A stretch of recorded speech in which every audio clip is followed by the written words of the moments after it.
NFL Offensive Identity Profiles 2025 presents a report-ready methodology for defining and interpreting team offensive identities based on how offenses operate, not simply how successful they are.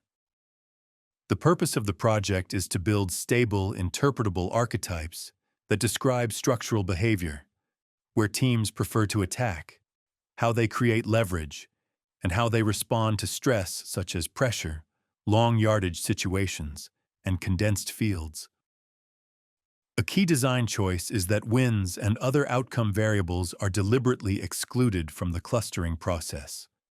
Outcomes are only reintroduced after clustering to evaluate which offensive identities tend to correlate with winning and why.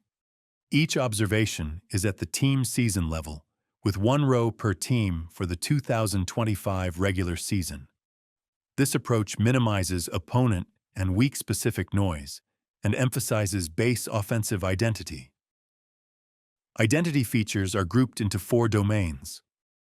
The passing profile captures how teams generate value through the air across both depth, deep, intermediate, and short passes, and conditions, long time to throw, under pressure, and no blitz situations. Distinguishing offenses built on timing, vertical stress, protection stability, or defensive look dependence. The rushing profile describes how teams structure their run games by direction, inside versus outside, and box leverage, efficiency against light and neutral boxes, separating interior power teams from perimeter stress or box exploitation teams. Structural tendencies emphasize design intent over raw volume by transforming splits into rates, ratios, and deltas, such as deep attempt rate, outside to inside run ratios, or clean versus pressured efficiency gaps, reflecting the core principle that identity is revealed through contrasts rather than totals. Outcomes such as wins, point differential, and offensive EPA per play are held out entirely from clustering and used only for post-hoc validation. The processing pipeline begins by converting raw exports into identity-safe behavioral signals that capture usage, efficiency, and stress response. Ratios and deltas are then constructed to isolate preference and robustness while reducing the influence of game script.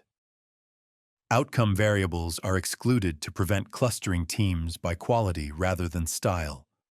All identity features are standardized using z-scores to place disparate metrics on a common scale and prevent any single family of variables from dominating the clustering geometry. Redundant, highly collinear features are pruned so that each remaining feature represents a distinct structural lever. Clustering is performed using k-means with 5 clusters, chosen as the best balance of separation, compactness, and football-level interpretability. Cluster labels are assigned after fitting by examining centroid means and identifying the dominant structural contrasts within each group. The resulting profiles should be read as operating systems rather than power rankings. Vertical aggressors win through chunk gains and coverage stress, featuring higher deep usage or efficiency, but carrying volatility and risk when protection falters.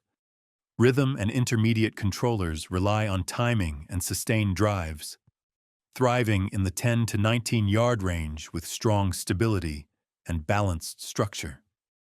Run leverage and box punishers dictate fronts and exploit favorable boxes, offering consistency and game control, but sometimes facing ceiling limits in predictable long yardage situations.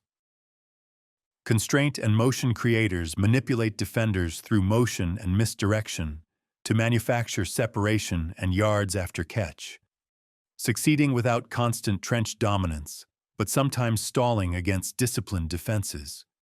Low-margin or inefficient hybrids lack a dominant structural lever, suffer outsized negative swings under stress, and exhibit fragile performance due to the absence of a scalable advantage. After teams are assigned to profiles, Outcomes are joined back in to assess how identity translates to winning.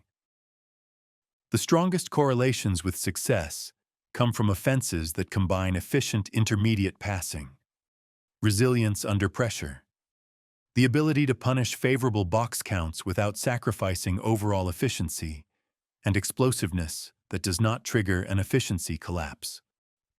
Losing tends to correlate with deep reliance unsupported by protection stability, run volume without corresponding run value, and frequent exposure to pressure and negative plays. For each team, the framework outputs the team identifier, profile assignment, and distance to the cluster centroid, which serves as a measure of identity purity. These outputs enable practical applications such as tracking identity drift over time, performing matchup analysis, diagnosing where an offense breaks under stress, and evaluating roster or coaching changes in terms of whether they alter identity or simply improve execution within it. Finally, protection value is treated as a residual concept rather than a fixed label. It reflects whether an offense's structure and decision architecture make protection easier or harder than baseline expectations and can incorporate scheme effects, quarterback behavior, and context, unless explicitly controlled. Proper separation of quarterback and scheme effects requires estimating scheme difficulty from pre-snap and design signals, controlling for line quality, and then evaluating quarterback-owned residuals such as pressure-to-sack conversion and time to throw relative to expectation. In sum, this framework converts split-table exports into behavioral fingerprints for each offense. By clustering on standardized, ratio, and delta-based identity features and holding outcomes out until validation, it produces profiles that are interpretable on film and in data, stable enough for meaningful comparison, and actionable for diagnosing why offenses succeed, stall, or collapse under stress. Equally important, pro football focus blocking grades were not used to form the clusters in the current PFF_norm model. Although PFF data was attached to team_features_features_with_EFF_2025.CSV, it was intentionally excluded from the clustering feature set. I verified this in two ways. When I reran k-means using only the 10 identity features listed above, the team-to-cluster assignments were identical to the saved clustering, with an adjusted RAND index of 1.00. When I reran k-means using those 10 features plus PFF pass and run blocking columns, the clustering changed substantially, with an adjusted RAND index of roughly 0.38 relative to the saved clusters. That means if PFF had been included, we would not be seeing the same profiles. The bottom line is that the current profiles are identity, situation, and scheme value clusters, and PFF is an overlay used for diagnosis, separating coaching effects from personnel effects, not a driver of cluster membership. This directly answers the earlier question about whether blocking grades moved teams into different profiles. They did not, because they were deliberately kept out of the clustering inputs. Second, the definition of protection value. Added by scheme is consistent, and the chargers are not positive by that definition. In team_PVAS_verification_and_QBCTX_2 025.CSV, PVAS is computed as expected quarterback pressure percentage minus actual quarterback pressure percentage. A positive value means the offense allowed less pressure than expected given the blocking baseline, while a negative value means it allowed more pressure than expected. For the Los Angeles Chargers, the verified values are a quarterback pressure percentage of 42.5%, an expected pressure percentage of about 40.55%, and a PVAS of roughly minus 1.95 percentage points. The file includes a check column that recomputes expected minus actual and it matches exactly, confirming the arithmetic. The interpretation is straightforward. The Chargers are allowing about 2 percentage points more pressure than expected, given the context model, which is not scheme helping under this residual definition.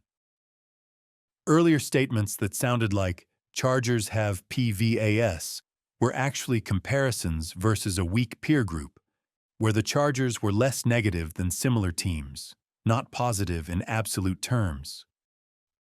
Third, the current 5 clusters and their meanings can be stated clearly using the saved team _identity _clusters _PFF _norm _2025.csv. Cluster 0 is the structure dominant controller group, labeled PVAS up arrow pass, percent up arrow vertical bar, QBP percent down arrow. These are pass-leaning teams that keep pressure down and show positive PVAS, meaning protection performs better than expected. They tend to operate with slightly faster timing and lower chaos. Teams in this cluster include the Atlanta Falcons, Cincinnati Bengals, Denver Broncos, Tampa Bay Buccaneers, Kansas City Chiefs, Washington Commanders, Dallas Cowboys, Miami Dolphins, Jacksonville Jaguars, New Orleans Saints, Seattle Seahawks, Pittsburgh Steelers, and the Houston Texans. Cluster 1 is best described as efficiency and situational finishers, labeled third long _ residue up EPA / pass up vertical bar, pass percent down.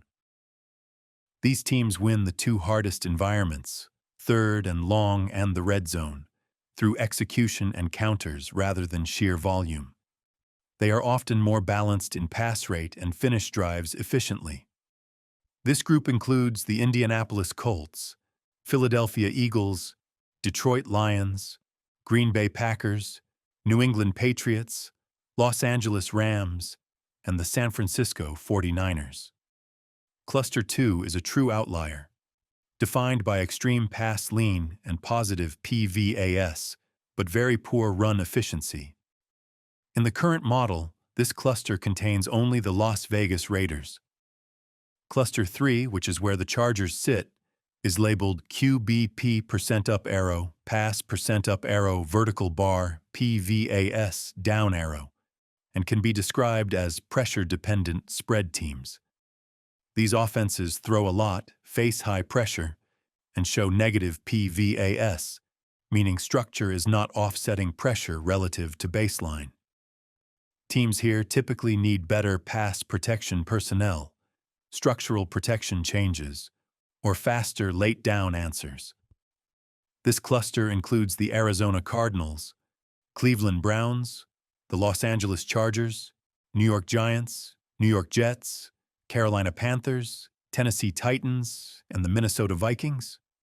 Cluster 4 is the Run Leverage Operator Group, labeled EPA / rush up RSVA up vertical bar pass, percent down. These teams drive efficiency through the run game, with high run scheme value and lower pass lean. The teams in this cluster are the Chicago Bears, Buffalo Bills, and the Baltimore Ravens.